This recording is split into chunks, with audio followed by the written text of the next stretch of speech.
Babala, ang inyong maputunghayan ay kababalaghan ng tuwa at kwela, kaya tumandang magalak at malugod sa inyong mapapanood na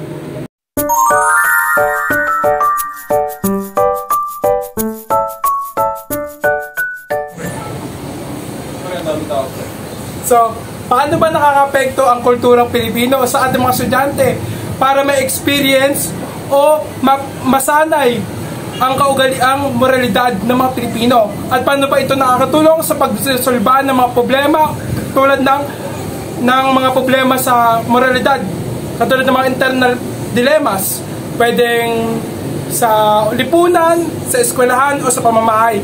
At paano pa natin mai-include ang pagiging masayahin, joyful at numerous na mga Pilipino sa ating moralidad at sa pagsubok na dinadala ng mga dilema?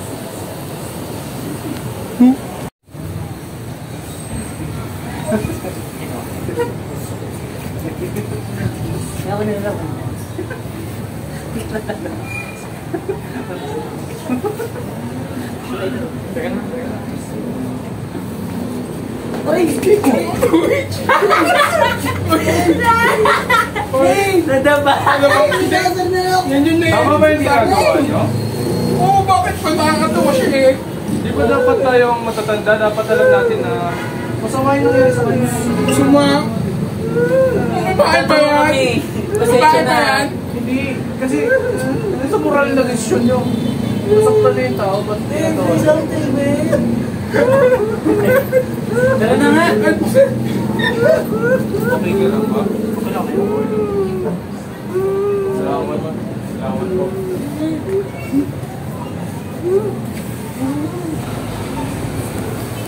Meron nga bang pag-unawa sa tama at mali ang mga Pilipino? At kung ano nga ba ang mga impluensya nito sa atin? Makikita natin sa mga dilema na darating sa ating buhay. At ito'y malalaman natin ngayon. Sorry, shit ba, tol? Sorry, shit ba? Oy, Ken! Ayan, dito, upo dito. Pasok Upo dito, tol. Dito, hindi. Dito, ang ilan. Upo ka dyan. Tumagay ka. Tagay! Pasok pa boss mo. Pakakasok ba? Alam mo, Ken, ito masasabi ko sa'yo. Tol, ano naman sa'yo?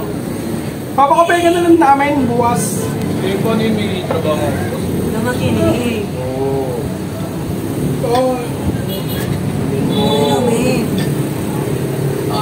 Sila ang tol, sila. Uy namin, sumurang kita. Okay? Uy namin. Hirap mamili. Okay na. Di pasok ka pa bukas.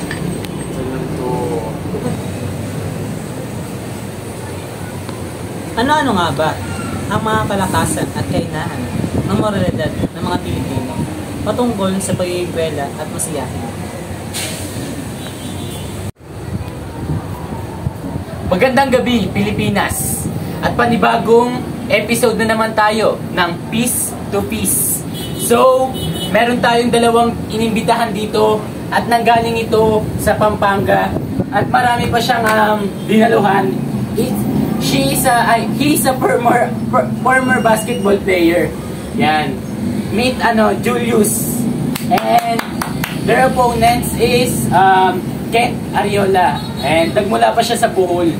And ayun nga, kaya nga yung buhok niya, Bohol. Yun. So yun.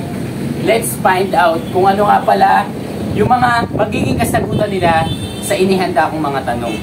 So, ano pa? Tara na. So, ang hinanda akong tanong is, are there an Asian and a Filipino understanding of moral behavior, strength, and weaknesses? No. So, bakit no? Kasi hindi ako naniniwala na nag-iisip ang mga Pilipino pagdating sa kalokohan. No! So, ano yung ribat mo? Ako naniniwala dyan. Lahat ng mga ginagawa natin ay pinag-iisipan muna. So I'm from yes! Yes! Yes! Yes! Pusong sa akin. Alam mo kung bakit yes? Bakit? Kasi lahat ng ginagawa natin ay pinag-iisipan muna. Dahil Ba't tayo gagawa ng kalukuhan kung hindi natin alam yung gagawin natin? Ba't tayo matatawa, di ba? Kung matatawa tayo sa walang katuturan, anong tawag doon? Ano yung ano mo doon?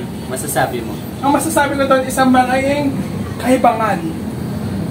Ang katotohanan, bakit gagamit ng utak kung ginagawa mo? Wala namang basihan sa paggamit ng utak. Hindi, naniniwala. Parang pag-ibig lang yan. Bakit kayo matutuwa kung wala namang pagtutuhan? Tama Ista bro! Ista bro! Ano nga ba ang papel ng pagiging masayahin at kwela nating mga Pilipino at ano ang epekto sa pagdidepende nito? Hi guys! Welcome to my vlog! So, meron po tayong mga kasama dito at ang babag po natin is paano ba nakaka-apekto ang pagpapalaki ng mga Pilipino sa tama o mali? Kuya, galing probinsya? Opo. Paano po kayo pinalaki sa probinsya? Paano ba ito nakaka-apekto sa inyong tama at mali pananaw? Actually, ano po, hindi po ako lumaki. Ulit po.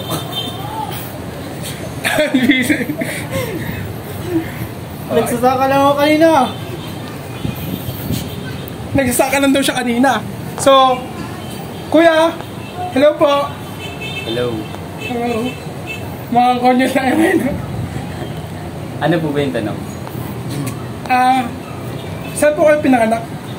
Diyan sa ano, sa village. Diyan sa Malate. Diyan. Oh, sheesh! Malate Village. Paano po nakaka-apekto ang pagiging ng moralidad na pinalaki sa isang lungsod? For me, nakakatulong siya hindi lang sa communication, kundi sa rin sa lugar na kung saan ako lumaki. Kasi nakapagtapos nga ako ng pag-aaral and nakapagtrabaho na rin. And also nakakatulong ako sa lugar or bansa na pinagtatrabahuan. Oh, nice one. Kuya, sana pa makapatid ano po?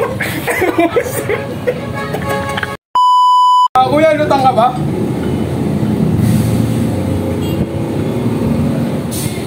Please repeat the question.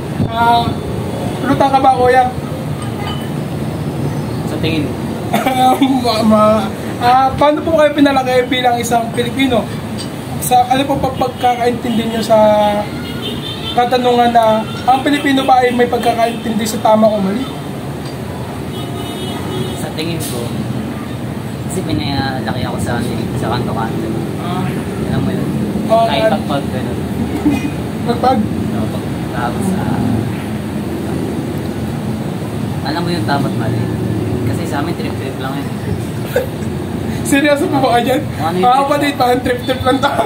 Anong trip mo? Tama yun. Ganun siya pinalaki. Salamat po kuya, salamat po.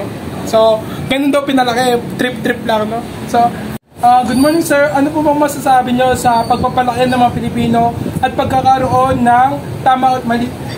Hello first, I'm Ken from a graduated prestigious schools from Manila and I've become a successful mentor now. And what I can say is those people who don't pay taxes and don't graduate on those prestigious schools doesn't have any law in this world. And what I can say is don't interview those kind of people because they are just only freeloaders of the government. And what I can say is we taxpayers, we rich guys like me are the ones who run the economy and they don't deserve those kind of treatment. And what I can say is my pocket doesn't help anymore. Grabe, ang galing mag-English, nakaka-nosebleed. So what I can say is there is no reason for them to be supported by government because we are the ones who run the economy in the Philippines. Thank you for your wonderful question, sir. Thank you, Ned. Para pala natin i-activate. Paano natin maitataas ang moral na konsensya base sa mga desisyon natin?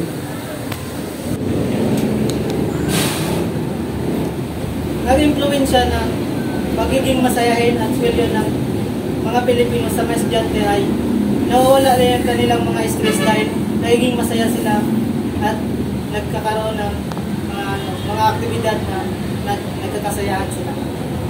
Para sa akin naman kasi depend na nakabase siya sa students' dilemma and moral experiences. Kagaya nung mga nakakasama namin mga working student, nakikita namin yung saya nila kahit sabihin natin may pinagdadaanan sila sa kanilang mga trabaho, pinagsasabay mag-aaral.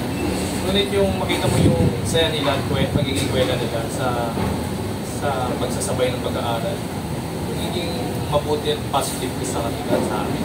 Kasi nalalaman namin yung mga experiences nila. At hindi lang yun. Dahil nabibigyan din namin sila ng positive outcomes sa mga nangyayari sa kanila. Sa akin naman, yung epekto ng pagiging masiyahing Pilipino sa aming mga estudyante at sa pagresolba ng mga dilema is yung kapag may problema ka, nagagamit mo yung Filipino culture naman ng pagiging masiyahin para mas mapagaan yung problema mo. At saka sa mga schools din, kapag halimbawa hirap pa sa projects, kinalabanan mo na lang kung nakahanapan mo siya ng mga nakakatawang senaryo para ma-lessen yung, yung gravity ng project. Katulad nung ginawa natin kaninang video, di ba? Na nagawa natin siyang na maging kwela. Di ba? Parang ganyan yung nakikita akong example.